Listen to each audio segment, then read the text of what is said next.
अब हम लोग ज्ञात करते हैं अवर्गीकृत आंकड़ों का मानक विचलन। जब हमारी आवृत्ति नहीं हमें दिया गया रहता है, इसमें दो कंडीशन हो सकता है, बताया था कि अवर्गीकृत वालों में या तो आवृत्ति दी रहेगी या आवृत्ति नहीं दी रहेगी। जब फ्रीक्वेंसी यानी आवृत्ति ना दी गई हो उस केस में सूत्र ये है, स्टैंडर्ड सूत्र एचडी मतलब स्टैंडर्ड डेविएशन, जिसको हिंदी में मानक विचलन कहेंगे। कहीं कहीं इसे किसी बुक में स्टैंडर्ड डेविएशन को सिग्मा से भी इस तरह से सिग्मा से डिनोट किया जाता है। इसका standard formula X I minus X bar क्या है, मीन होता है, और divided by capital N, N का मतलब सिग्मा एफ। हो सकता है ये फार्मूला समझने में कन्फ्यूजन हो, तो इसको ही कहते हैं विचलन। जैसे हम लोगों ने अज्यूम्ड मीन या स्टेप डेविएशन में देखा था, तो इसको सिंपल फॉर्म में सिग्मा डी का स्क्वायर डिवाइडेड बाई एन लिख सकते हैं, जहाँ डी क्या है, हमारा माध्य से ये विचलन है। जैसे हम लोगों ने उसमें अज्यूम्ड मीन में किया था, ठीक उसी तरह से ये माध्य से विचलन हो जाएगा। एक सवाल करेंगे तो और ये समझ में आएगा। और एन की वैल्यू क्या है, सभी आवृत्ति का योग है, एन की वैल्यू सिग्मा एफ है। तो ये अवर्गीकृत आंकड़ों का मानक विचलन निकालने का ये एक फार्मूला है, जब हम आवृत्ति हमें नहीं दी गई रहती है। तो पहले अब एक सवाल लेते हैं, तब इस पर समझ में हमें आएगा। जैसे एक सवाल दिया गया है कि दिए गए आंकड़ों का मानक विचलन ज्ञात कीजिए। ये आंकड़ा दिया गया है, इसका मानक विचलन ज्ञात करना है। तो इसका इस तरह से हम 3 कॉलम बनाएंगे। पहले तो यहाँ पर एक काम करते हैं, माध्य निकाल लेते हैं। माध्य निकालने के जो सिंपल वो था, सिंपल हम लोग का मेथड था कि सारे आंकड़ों को जोड़ देना है और जितने नंबर हैं उसके डिवाइड कर देना है। जैसे यहाँ माध्य निकालना है, एक्स बार हमें निकालना है, माध्य को एक्स बार से लिखेंगे, तो इस सब को जोड़ देंगे। ये सिंपल तरीका है किसी भी दिए गए आंकड़े का माध्य निकालने का। सारे नंबर को जोड़ना है, +4 +6, टोटल नंबर्स की काउंटिंग कर लेंगे। ये कितने काउंटिंग है, तो 1 2 3 4 5 6 7 8 9 10, यानी टोटल नंबर कितने हैं, 10। इनको जब सम करेंगे, सारे का सम है 70 डिवाइडेड बाई 10, तो यहाँ पर माध्य कितना आ जाएगा, 7। माध्य आ गया 7। ठीक, अब हम बताते हैं कि इसमें किस तरह से हमें कॉलम्स बनाने हैं या टेबल्स।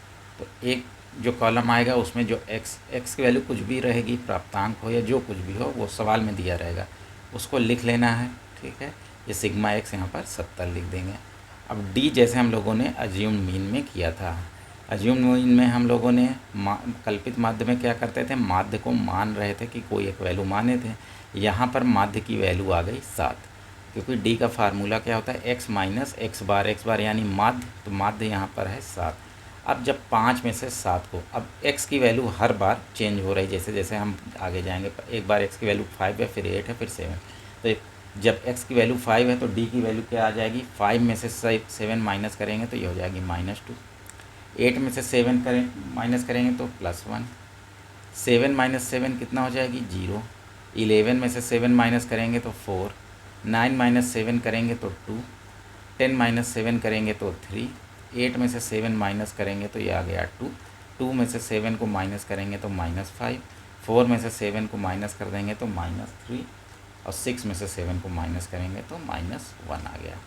डी इस तरह से निकाल लेना है जैसे हम लोगों ने कल्पित माध्य में निकाला था।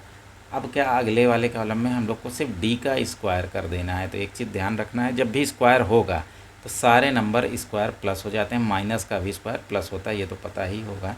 तो -2 का स्क्वायर कितना हो जाएगा, +4, तो प्लस यहाँ लिखने की ज़रूरत नहीं। 1 का स्क्वायर क्या हो जाएगा, 1। 0 का स्क्वायर 0। 4 का स्क्वायर करेंगे तो 16। 2 का स्क्वायर 4। 3 का स्क्वायर हो जाएगा 9। 2 का स्क्वायर फिर से 4, उसके बाद 5 का स्क्वायर हो जाएगा 25। 3 का स्क्वायर हो गया 9। 1 का स्क्वायर हो जाएगा 1।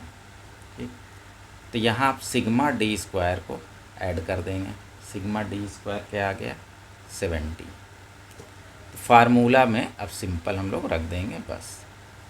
फार्मूला है एस डी यानी standard deviation is equal to √ sigma D square divided by capital N. एक चीज़ ये ध्यान रहना, ये एन भी स्क्वायर रूट के अंदर ही रहेगा। कुछ लोग गलत कर देते हैं, इस यहाँ पर सिर्फ स्क्वायर रूट लगाएंगे, ये एन को बाहर लिख देंगे। एन भी स्क्वायर रूट के अंदर में ही है। ठीक, अब सिग्मा डी स्क्वायर कितना आ गया, 70 divided by capital N. N की वैल्यू यहाँ पर क्या है 10।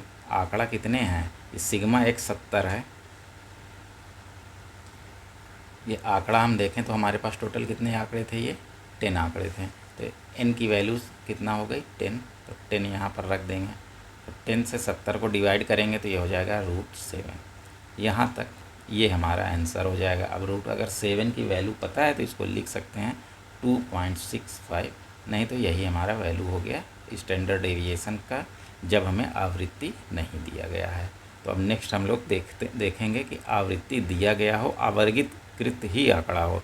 अभी हम लोग अनग्रुप्ड में ही देख लेंगे कि आवृत्ति दिया गया हो तब किस तरह से स्टैंडर्ड डेविएशन को निकालना है।